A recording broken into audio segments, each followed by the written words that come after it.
الحدید وعلنا لہ الحدید.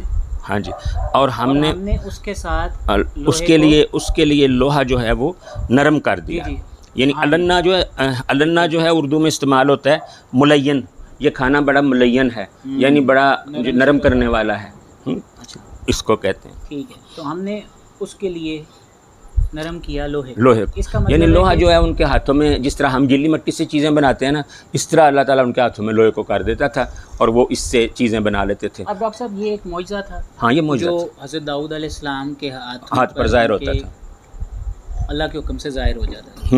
اختیار اللہ کا چل رہا تھا. جی، اختیار کو اللہ نے اختیار نہیں دیا، کیونکہ اللہ قرآن میں فرماتا ہے کہ لا یشرک فی حکمہ، ہاں، لا یشرک فی حکمہ احدا، اللہ اپنے تکوینی حکم میں کسی ایک کو بھی شریک نہیں کرتا. جی، تو اس کا جو کن کا اختیار جو ہے وہ کسی کو نہیں دیا، یعنی تکوینی اختیار جس کو کہتے ہیں، جی، کن کہہ کر بلا اسباب، بغیر اسباب کا استعمال کیے ہر کام کر لینا، یہ صرف اللہ کے لیے. جی، ایسے کوئی شخص، کوئی مخلوق بغیر اسباب کے کوئی بھی نہیں کر سکتا.